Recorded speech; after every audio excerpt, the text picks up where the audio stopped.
Lalu bagaimana kabar reforma agraria saat ini, Pak? Di tengah wabah COVID-19.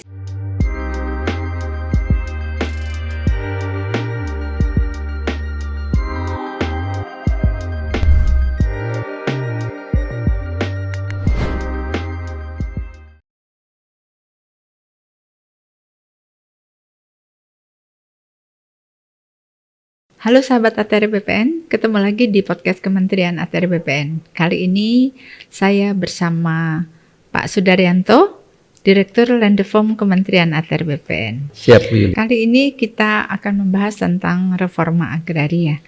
Nah, sahabat ATR BPN, kita ketahui bahwa reforma agraria itu merupakan upaya dari pemerintah untuk menata ulang struktur penguasaan, pemilikan, penggunaan, dan pemanfaatan tanah yang berkeadilan dan mensejahterakan melalui penataan aset, legalisasi aset, dan redistribusi tanah, dan penataan akses, yaitu pemberdayaan.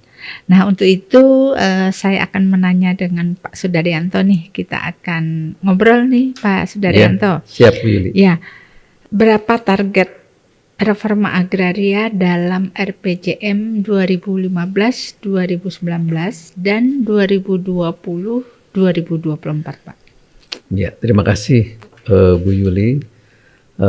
Sobat ATR BPN, sebagaimana yang sudah dicantumkan dalam target RPJM 2015 sampai 2024, yang mana itu juga salah satu nawacita dalam nawacitanya Bapak Presiden Republik Indonesia, yaitu reforma agraria ditargetkan ada 9 juta hektar. 9 juta hektar itu dibagi menjadi dua kelompok. Yang kelompok pertama itu kelompok legalisasi aset, itu 4,5 juta hektar. Legalisasi aset sendiri ada dua jenis kegiatan, yaitu yang pertama adalah pensertifikatan tanah transmigrasi, itu targetnya adalah 0,6 juta hektar. Kemudian yang kedua adalah kategori pendaftaran tanah sistematis lengkap atau PTSL, atau lebih dikenal masyarakat dulu namanya PRONA, dan juga pensertifikatan tanah milik masyarakat. Itu jumlah targetnya adalah 3,9 juta hektar. Kemudian di sisi kanan yaitu kelompok kedua, yaitu kelompok redistribusi tanah. Itu adalah negara memberikan tanah atau membagikan tanah kepada masyarakat atau kepada rakyat. Nah, ini dibagi juga dua jenis, yaitu tanah yang berasal dari tanah hak atau HGU, HGB, tanah yang ditelantarkan, kemudian tanah negara lainnya. Ini juga termasuk hasil penyelesaian sengketa dan konflik, Bu. Ini ada targetnya adalah 0,4 juta hektar. Kemudian yang satu lagi ada jenis dari pelepasan kawasan hutan, itu jumlahnya 4,1 juta hektar. Jadi totalnya adalah 4,5 juta hektar dari redistribusi tanah, kemudian dari legalisasi aset 4,5 juta hektar, sehingga jumlahnya 9 juta hektar.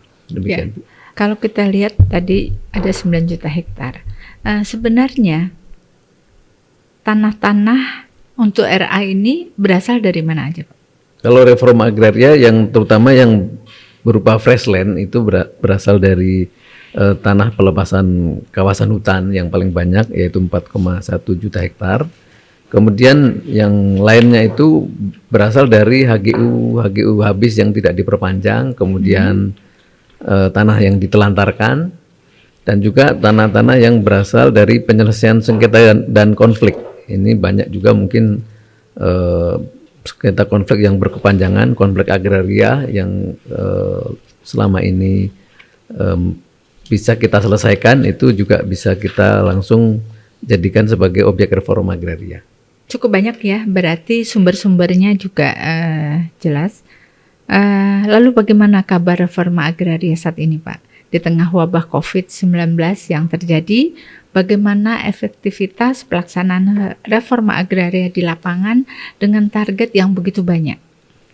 Ya, memang tidak bisa kita pungkiri bahwa dengan adanya kondisi COVID ini, reforma agraria juga terdampak, Bu, karena kegiatan reforma agraria di seluruh Indonesia ini memerlukan pekerjaan tahapan yang harus turun ke lapangan, kemudian bertemu dengan masyarakat, sehingga kegiatan-kegiatan yang sifatnya mengumpulkan masyarakat berupa penyuluhan, kemudian mendata baik itu subjek dan objek, itu harus bertemu langsung dengan masyarakat, itu juga terkendala karena diterapkannya pembatasan-pembatasan pergerakan orang ya, termasuk PSBB, kemudian PPKM juga, sehingga ini juga secara tidak langsung juga berdampak juga terhadap kegiatan reforma agraria atau redistribusi tanah. Tapi apapun itu, reforma agraria harus tetap berjalan, Bu. Ya. Nah, di antara program strategis guna mendukung pemulihan ekonomi nasional PEN adalah percepatan pelaksanaan reforma agraria. Itu salah satunya, Pak. Di mana reforma agraria yang dijalankan dengan berdasarkan Perpres 86 tahun 2018 ya. 2018 ya. Itu adalah reforma untuk mewujudkan keadilan sosial bagi seluruh rakyat Indonesia. Nah, itu kira-kira implementasinya seperti apa, Pak? Baik, Bu. Memang sekarang ini reforma agraria sedang kita gencarkan lagi, sedang kita bangkitkan lagi, yang diantaranya dengan beberapa kegiatan atau strategi baru, yang mana yang pertama kita dengan sistem menjemput bola objek reforma agraria, Bu, dengan adanya pilot project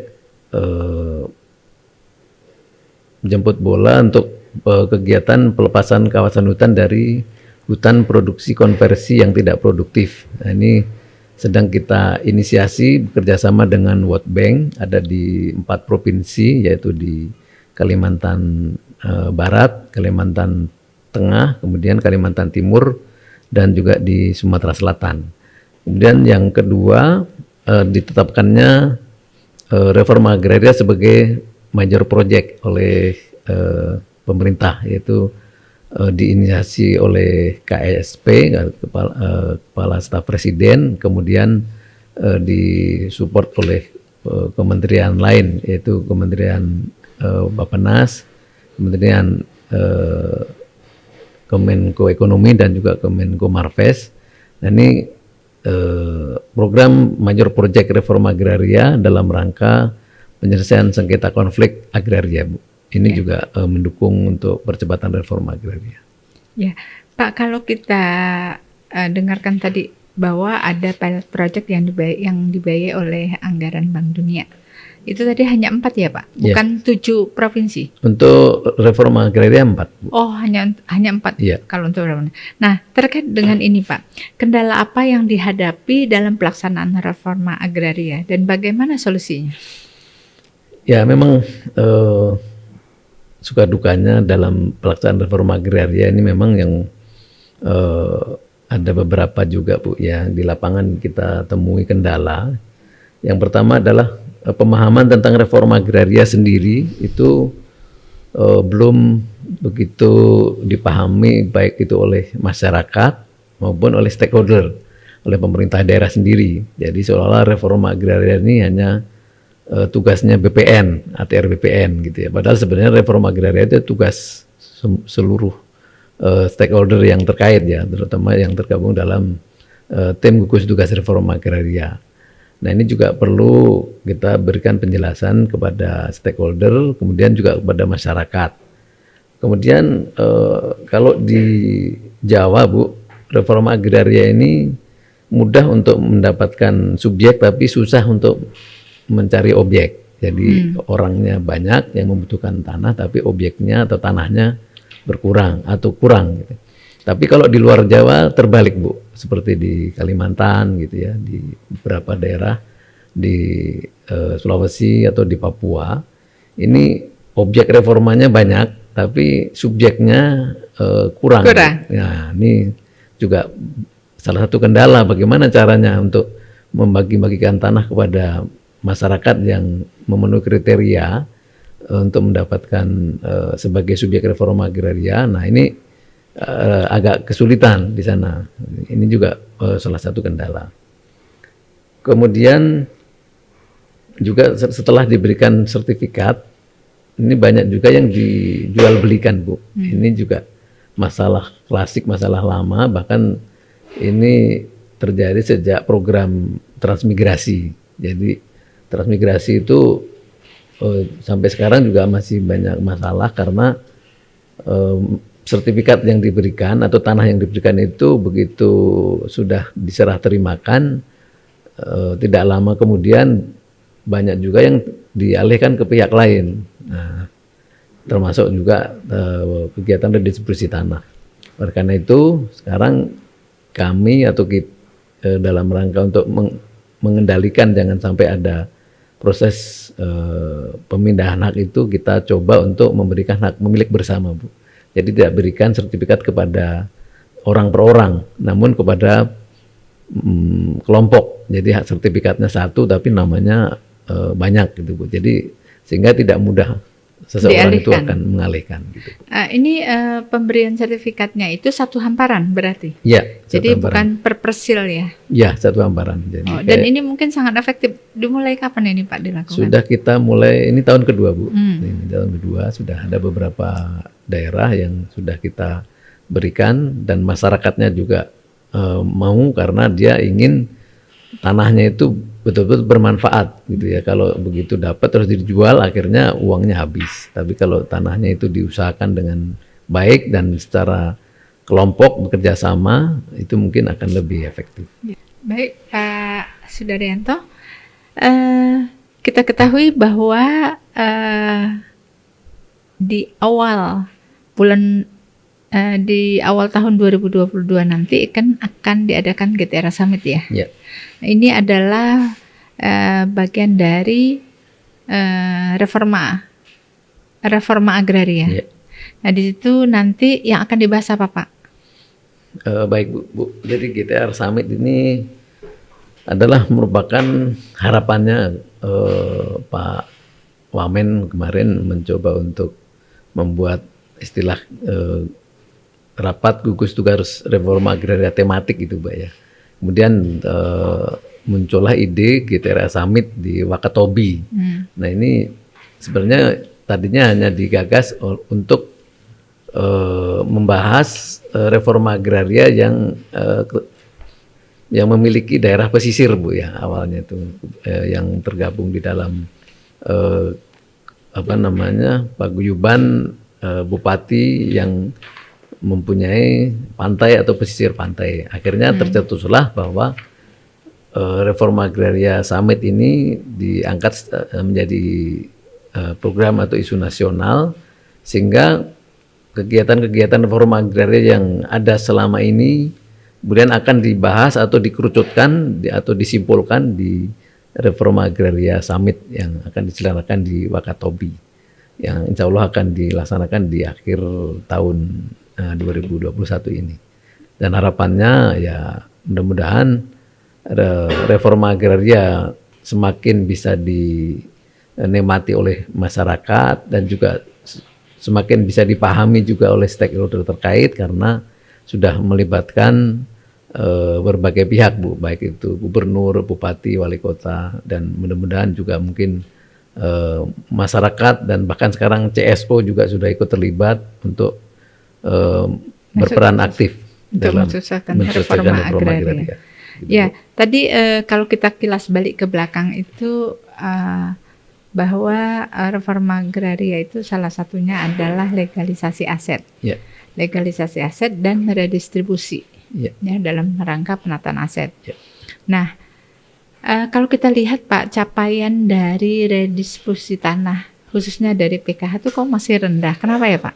Ya, ini memang salah satu PR kami, kenapa redistribusi tanah dari pelepasan kawasan hutan itu masih rendah, memang ada beberapa hal, ada beberapa masalah.